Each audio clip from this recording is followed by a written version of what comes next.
Muy buenas a todos, YoYo fans. Como ya lo sabréis, salvo que viváis en una cueva aislados del mundo civilizado, el anime Steel Run está al llegar. Pero no todos han leído el manga. ¿Estás ocupado, preparando exámenes? No pasa nada. Aquí estoy yo para poder resumirte Steel Run. Pero no voy a resumir tomo por tomo. He preferido resumir la parte 7 en arcos narrativos, lo cual me parecía más coherente que por tomos, que a veces se terminan en un momento donde el arco narrativo no ha terminado. Sin más tiempo que perder, retomamos con el cuarto arco narrativo de Steel Run, los forajidos nacidos en el desierto. El capítulo empieza con una historia que nos cuenta Johnny sobre un niño llamado Marco. Marco tenía 9 años y venía de una familia de sirvientes de aristocracia. Un día, mientras lustraba los zapatos del varón para el que trabajaba, Marco fue arrestado por la policía militar. Al parecer, el varón y su familia estaban planeando una rebelión en contra del rey. Todos fueron sentenciados a muerte, incluso Marco, al que se considera miembro de la familia. Sin saber lo que fue de Marco, volvemos al presente donde vemos a Johnny entrenando la técnica de la rotación con el corcho de la botella de champán. Johnny consigue hacer rotar el corcho, pero se le escapa de las manos. Mientras intenta llamar la atención de Jairo, este le avisa de que alguien se acerca. Por precaución, Jairo le pide a Johnny que saque su arma. Al buscarla, Johnny logra ver el contenido de la bolsa de Jairo. En ella ve una caja con un escudo de armas, lo cual significa que Jairo tiene alguna relación con una casa noble europea. Además, Johnny también puede ver una portada de un periódico donde un Zeppeli protesta por la sentencia contra un niño. Para organizar un nuevo juicio haría falta 50 millones de dólares. Jairo, de manera muy cortante, le pide a Johnny que se limite a abrir su propio equipaje. Aunque no ha recibido una respuesta clara, Johnny sabe que tarde o temprano entenderá el secreto y origen de Jairo Zeppeli. La persona que estaba acercando llega hasta donde están y les pide ayuda. Al parecer, ha sido herido en la mano. La persona les suplica para recibir ayuda, pero Jairo sigue sin fiarse. El jinete italiano decide ayudarle, pero siempre manteniendo las distancias. Tras agradecerle por su ayuda, el misterioso jinete utiliza su propio cinturón para estrangularse para, según él, utilizarlo como método de anestesia. Tras cortarse los dedos infectados, la misteriosa persona deja de moverse. Johnny decide identificar al jinete y, al hacerlo, se da cuenta de que no es uno, sino que son 3 jinetes de una familia, la familia Boom Boom. El padre y hermano de André, el misterioso jinete, se acercan a toda velocidad hacia Johnny y Jairo.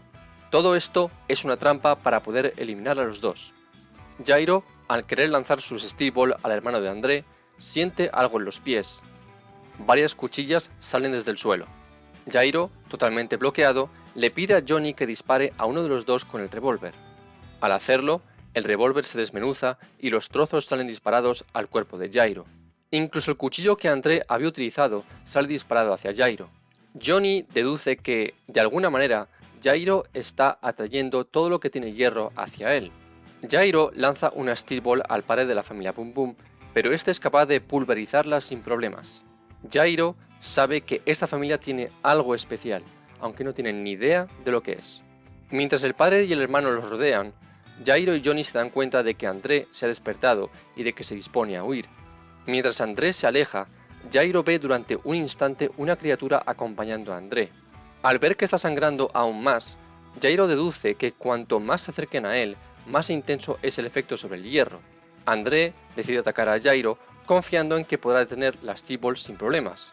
Jairo decide lanzarla, pero no hacia él, sino hacia arriba. Al entender que solo pueden controlar el hierro, Jairo utiliza su Steel Ball para lanzarla al suelo y así hacer que una roca salga disparada hacia André. El padre Boom Boom, motivado por la ira, decide disparar con su revólver a Jairo, pero al estar muy lejos, su ataque no sirve para nada. Pero el padre tiene otra idea. Si llegan antes que todos al manantial, podrían utilizar el agua, destruirlo y así eliminar a los demás participantes. Al ser consciente de que no los pueden alcanzar con sus caballos, el padre confía en que la persona que los está siguiendo sea capaz de alcanzar a Jairo y Johnny. El padre incluso deduce que se trata de Mountain Team. Al parecer, tiene un plan en mente, y, para ello, el padre utiliza su habilidad de control del hierro para cambiarse el rostro. Mountain Team llega hasta allí y ve a una persona cerca de los matorrales. Al exigirle que se rinda, la persona se gira y resulta ser Johnny Joestar.